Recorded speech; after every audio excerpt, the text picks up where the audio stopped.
దేవునికి స్తోత్రం. మన ప్రభువును రక్షకుడైన యేసయ్య ఉన్నతమైన శ్రేష్టమైన శక్తి కలిగినటువంటి నామమును బట్టి మీ అందరికీ హృదయపూర్వక వందనాలు తెలియజేస్తున్నాను. ఈ సమయమందు మనం దేవుని వాక్కును చదువుకుందాం. పరిశుద్ధ గ్రంథము నుండి మొదటి రాజుల గ్రంథము 3వ అధ్యాయము 13వ వచనం.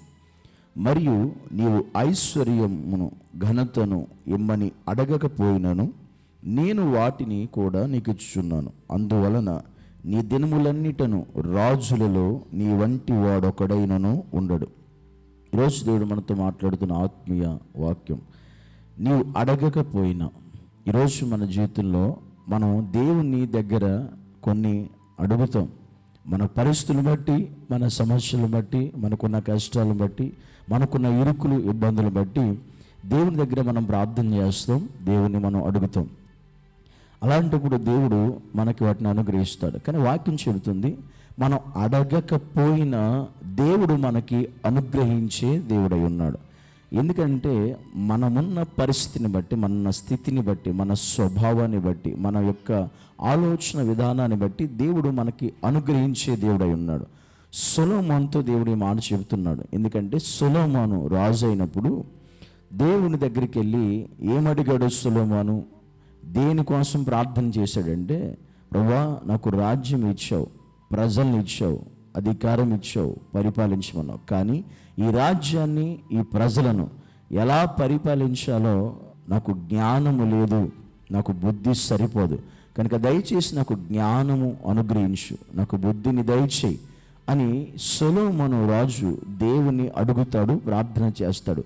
అతడు చేసిన ప్రార్థన, దేవుని అడిగిన విధానం దేవుడికి చాలా నచ్చింది. ఎందుకంటే సొలొమోను, ప్రభువా నాకు బంగారం ఇవ్వు అని అడగల, వెండివు అని అడగల, డబ్బివు అని అడగల, సంపదివు అని అడగల, ఐశ్వర్యం ఇవ్వు అని అడగలే, సుఖభోగాలు నాకు ఇవ్వు అని అడగల. వాస్తవంగా అతను ఏమడిగాడంటే, జ్ఞానము నాకు దయచే ప్రభువా అని ప్రార్థన చేశాడు. దేవుని అదే అడిగాడు.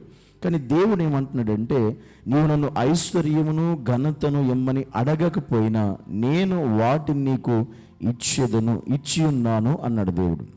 నువ్వు నన్ను అడగలేదు, కానీ నేను నీకు ఇచ్చాను అన్నాడు సొలొమోనుతో.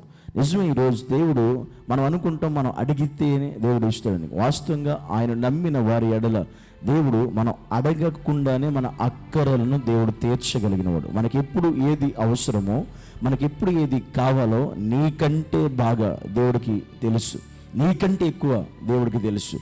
కానీ ఎప్పుడు దేవుడు అలాగ మనం చూస్తాడంటే, మనం ఆయన యందు అణిగి మణిగి ఉన్నప్పుడు, ఆయనలో భయము భక్తి కలిగి ఉన్నప్పుడు, మనం ఆత్మ సంబంధమైన వాటిని కోరుకున్నప్పుడు, ఆత్మ సంబంధమైన వాటిని మనం ఎంచుకున్నప్పుడు దేవుడు ఖచ్చితంగా మనం అడగకపోయినా మన అవసరతను తీర్చి నడిపించుటకు సమర్థత కలిగిన దేవుడు. ఈరోజు మనము సొలొమోను అడిగింది ఈ లోక సంబంధమైనది కాదు.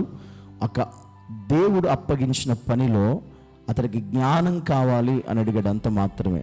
ఈరోజు మనకి ఏదైతే అప్పగించబడిందో ఆ విషయంలో దానికి సంబంధించి మనం దేవుని అడిగితే చాలు. మిగతావి మనకున్నా లేకపోయినా అవి దేవుడికి తెలుసు, నీకు ఇవ్వాలా వద్దనేది.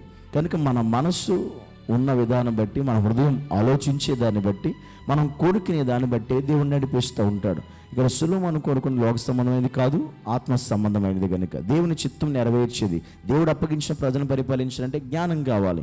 ఆ జ్ఞానమే అడిగాడు. కానీ మిగతా అదేది కూడా ఈ ప్రజలకు ఇవ్వడానికి డబ్బు కావాలి, అంతస్తు కావాలి, ఐశ్వర్యం కావాలి, ఘనత కావాలి, ఏం అడగలేదు.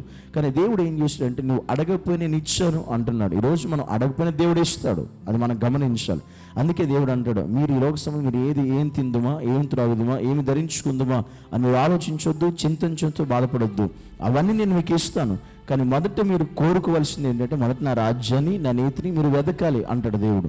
కనుక సొలొమోను వెతికింది వాస్తవంగా జ్ఞానాన్ని. జ్ఞానం కావాలి. దేవుని జ్ఞానం లేకపోతే నేనేమి చేయలేను అనుకున్నాడు. కనుక ఈరోజు మనం కూడా ఏది చేయాలనుకున్నా, మన జీవితంలో ఏది సాధించాలనుకున్నా మనకి దేవుని జ్ఞానం కావాలి, దేవుడు జ్ఞానం కావాలి. మన దేవుని అడిగే విషయంలో కూడా, మన కుటుంబంలో కానీ, మన వ్యక్తిగత జీవితంలో కానీ, మనం చేసే పనులు కానీ, ప్రయత్నాల్లో కానీ దేవుడు తన జ్ఞానంతో మనం నింపాలి, దేవుడు తన జ్ఞానంతో నడిపించాలి.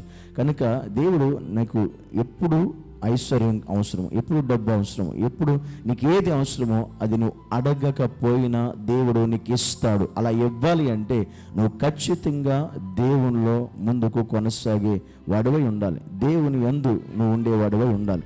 దేవుని పట్ల నువ్వు భయము భక్తి కలిగిన వాడై ఉండాలి.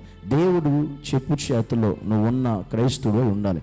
అలాగ ఉన్నప్పుడు దేవుడు ఖచ్చితంగా నిత్యముగా నిన్ను ఆయన ఆశీర్వదించి నడిపించి సమస్తం నీకు సమకూర్చి అడగకుండానే సమస్తం కూడా నీకు ఇచ్చి నిన్ను నడిపించగలిగిన సమర్థత కలిగిన దేవుడై ఉన్నాడు. అందరం కూడా కళ్ళు మూసుకుందాం, ప్రార్థన చేద్దాం. దేవుని ఇస్తున్న పరిశుద్ధుడైన తండ్రి నీకు వందనాలు. ఈ సమయం అందు నీ స్థితిలో మేము ప్రార్థిస్తున్నాం. నీ కృపను బట్టి నీ దయను బట్టి వందనాలు. సొలొమోను రాజు నువ్వు జ్ఞానమును అడిగితే నువ్వు ఐశ్వర్యం ఘనతను కూడా నువ్వు అనుగ్రహించిన దేవుడు. అంటే అడగకపోయినా నువ్వు మాకు ఇచ్చే దేవుడు, అడగకపోయినా మా అవసరం తీర్చే దేవుడు, అడగకపోయినా మా ప్రతి పరిస్థితులను మార్చగలిగిన దేవుడు. ఈరోజున మేము అలాగే నీవు మా జీవితంలో పని చేయాలంటే మేము ఆత్మ సంబంధమైన వాటిని అడిగేవారిగా, ఆత్మ సంబంధమైన వాటిని కోరుకునేటువంటి వారిగా నీవే మమ్మల్ని ముందుకు నడిపించమని ప్రార్థిస్తూ, లోకంలో అనేక మంది ఏది నిన్ను అడిగినా అది లోక సంబంధమైనదే అవుతుంది ప్రభు.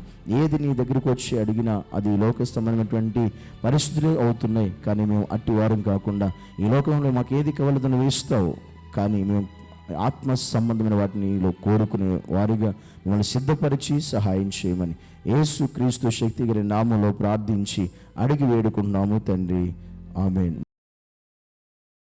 కుమారుడైన యేసు క్రీస్తు యొక్క కృపయు పరిశుద్ధాత్మిక అన్యోన్య సహవాసమైన సన్నిధి ఆదరణ సదాకాలం మనకును మన కుటుంబాలకు సర్వలోకములో ఉన్న సార్వత్రిక సంఘం అంతటికి సదాకాలము తోడై ఉండి నడిపించునుగాక.